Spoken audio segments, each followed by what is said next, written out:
कुरकुरीत अशी झालेली आहे। अगदी बाहेरूनच नाही तर आतमधून सुद्धा कुरकुरीत झालेली आहे। तुम्हाला आवाज नक्की आलाच असेल। सोडा न घालता सुद्धा भजी कुरकुरीत होऊ शकते हे तुम्हाला दिसलंच असेल। नेहमीप्रमाणे आजही ठीक 12 वाजता मी तुमच्यासाठी एक आगळी वेगळी अशी रेसिपी घेऊन आलेली आहे। आता सध्या पावसाळा सुद्धा सुरू आहे आणि पावसाळा म्हणलं की सगळ्यात पहिलं प्राधान्य देतो ते म्हणजे भजी। बऱ्याच वेळा आपण कांदा भजी बनवतो, मिरची भजी बनवतो किंवा मग बटाटा भजी सुद्धा बनवतो।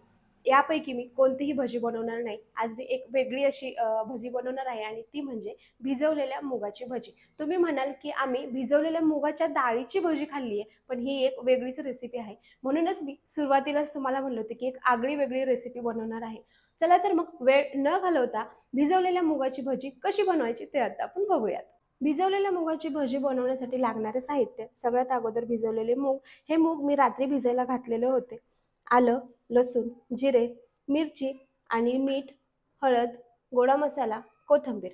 तुम्हाला जर हवा असेल तर तुम्ही गोडा मसाला घालू शकता, वाटलं तर तुम्ही नाही घालू शकता। हे जे भिजवलेले मूग आहेत हे मी एका चाळणीमध्ये काढून ठेवले होते 5 ते 10 मिनिटं, कारण ह्याच्यातलं जे पाणी होतं ते सगळं पाणी आपल्याला काढून घ्यायचं होतं व्यवस्थितपणे, कारण हे रात्रभर भिजत घातल्यामुळे ह्याच्यामध्ये भरपूर पाणी असतं आणि आपण हे जर आता मिक्सरमध्ये वाटून घेतलं तर ते पीठ आपलं जास्त पातळ नको व्हायला। त्यामुळे तुम्ही सुद्धा जेव्हा आपण मूग काढून घेतो काढल्याच्या नंतर सुद्धा 5 ते 10 मिनिटं आपल्याला ते चाळणीमध्येच ठेवायचं आहे, जोपर्यंत त्याच्यातलं सगळं पाणी निघून जात नाही तोपर्यंत। आता हे जे मूग आहेत ते मी मिक्सरमधून बारीक करून घेते। वाटण्यासाठी हे मूग मी आता मिक्सरच्या भांड्यामध्ये घेते। मिक्सरचं भांडं फुल भरून कधीच घ्यायचं नाही, अर्ध ठेवायचं म्हणजे ते व्यवस्थित वाटलं जातं। हे वाटून घेते। अशा प्रकारे आपले मूग जे आहेत ते आता वाटून झालेले आहेत। तुम्ही बघू शकता मी अगदी बारीक नाही, रवाळ असे काढून घेतलेले आहेत। तुम्ही सुद्धा असेच काढून घ्या, त्यामुळे आपली भजी जी आहे ती चांगली कुरकुरीत अशी होते। आता मी हे एका भांड्यात काढून घेते। जास्त बारीक आपल्याला हे मूग करून घ्यायचे नाहीयेत, हे तुम्ही कायम लक्षात ठेवा। आणि आता अशा प्रकारे सगळे मूग मी बारीक करून घेते।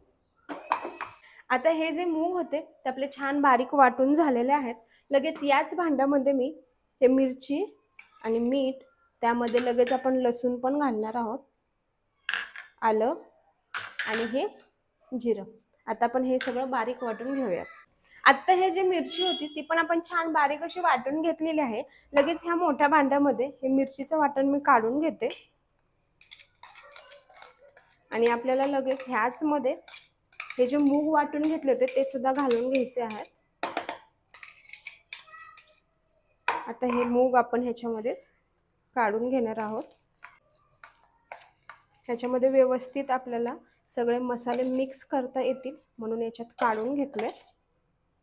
आता आपण ह्याच्यात लगेच हळद घालून घेऊ आणि गोडा मसाला आणि कोथिंबीर। आता हे सगळे जे मसाले आहेत ते मी छान मस्त मिक्स करून घेते। तुम्ही बघू शकता पीठ जे आहे आपलं ते छान झालेलं आहे, अगदीच पातळ झालेलं नाही। त्यामुळे तुम्ही सुद्धा जेव्हा मूग भिजलेले आहेत ते काढून घेतले की 10 मिनिटं तरी त्यातलं पाणी निघेपर्यंत ठेवून द्या। जर जास्त पीठ पातळ झालंच तर तुम्ही त्याच्यामध्ये गव्हाचं पीठ सुद्धा ॲड करू शकता, म्हणजे भजे कुरकुरीत पण होतील आणि व्यवस्थित बनतील सुद्धा। आता मी हे छान मिक्स करून घेते। हे जे आपले सगळे मसाले होते आणि पीठ होतं ते व्यवस्थित मिक्स झालेलं आहे। आता मी कढईमध्ये तेल लगेच गरम करायला ठेवते आणि कढई गरम झाली की लगेच आपण त्यात तेल घालून घेऊया। कढई छान गरम झालेली आहे। आता मी ह्याच्यात तेल घालून घेते। तेल खूप जास्त पण नाही घालायचं आणि खूप कमी सुद्धा नाही घालायचं। आपण प्रत्येक वेळेस कोणतीही भजी बनवत असतो तेव्हा त्याच्यामध्ये सोडा घालत असतो, कारण ती भजी खुसखुशीत व्हावी। तसं ह्याच्यात मी सोडा नाही घातलेला, ह्याच्यात आपल्याला आता गरम तेलाचं मोहन घालायचं आहे।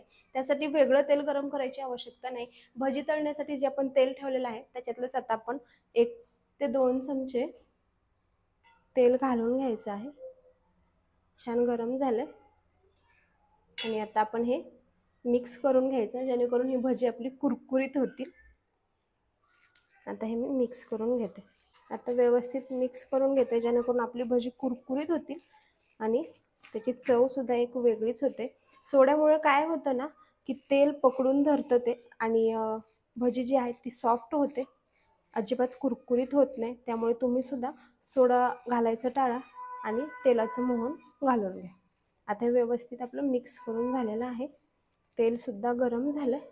आता आपण भजी टाकायला घेऊयात. तेल व्यवस्थित गरम झालंय का आता आपण चेक करून घेऊया. मस्त झालंय. आता मी लगेच भजी सोडून घेते. आपल्याला भजी खूप मोठी नाही बनवायची, अगदी छोटी छोटीच करून घ्यायची आहे. आता पटापट भजी ह्याच्यामध्ये सोडून घेते. आपल्याला ही भजी कुरकुरीत हवी आहे, त्यामुळे आपल्याला गॅस जो आहे तो स्लो करायचा. फास्ट गॅसवर आपल्याला ह्या भजी तळून घ्यायच्या नाहीयेत. आणि गॅस फास्ट आहे तो स्लो करून घेते. आता तेलाचा आवाजही कमी झालेला आहे आणि जे बबल्स आहेत ते सुद्धा कमी झालेत, म्हणजेच ह्याच्यातलं जे पाण्याचा अंश होता तो बऱ्यापैकी कमी झालेला आहे. रंग सुद्धा आता छान आलेला आहे. भजी सुद्धा आता हळूहळू वर येत आहेत. आता आपण हे पलटी करून घेऊया. कुरकुरीत झालेत, बघू शकता तुम्ही. आता मी अजून ह्याला लालसर होईपर्यंत थोडा वेळ ठेवते ह्याच्यामध्ये. तुम्ही सुद्धा भिजवलेल्या डाळीचेच भजी बनवतात का, की माझ्यासारखं अख्खा मूग जो आहे तो भिजवून भजी करता? ते मला कमेंट बॉक्समध्ये नक्की सांगा हा.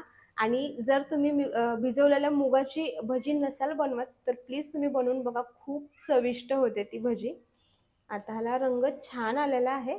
आता ही लगेच भजी मी आहे व्यवस्थित काढून घेते.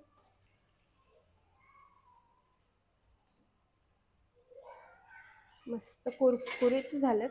आवाज सुद्धा भारी येतो ह्याचा.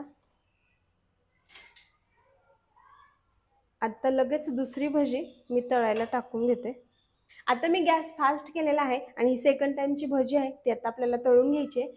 जेव्हा तुम्ही दुसऱ्या वेळेस भजी टाकत असता तेव्हा गॅस फास्ट ठेवा. तेल थोडंसं परत गरम होऊ द्या आणि भजी टाकून झाल्याच्या नंतर गॅस स्लो करायचा आहे आपल्याला. आता मी ही भजी पण टाकून घेते. आपला दुसरा घाणा सुद्धा आता तयार आहे. ही भजी मी परत एका चाळणीत काढून घेते आणि अशा प्रकारे सगळी भजी जी आहे ती आता मी तळून घेते. आता आपली गरमागरम आणि कुरकुरीत अशी भजी तयार आहे. एवढी छान भजी तयार आहे म्हणल्यावर हिरवीगार आणि झणझणीत मिरची तर तळायला पाहिजे ना राव. आता मी ही मिरची जी आहे ती तळून घेते.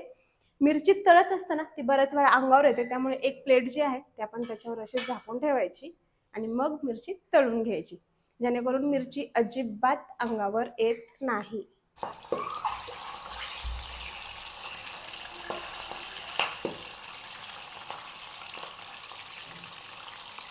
तर आता अशा प्रकारे ही मिरची आपली तळून तयार आहे.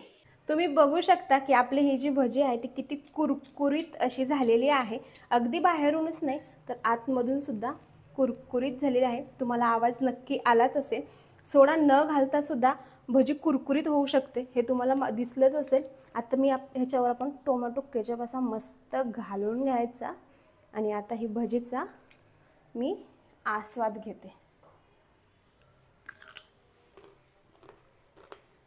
एक नंबर कुरकुरीत, स्वादिष्ट, शिवाय पौष्टिक ही भजी आहे.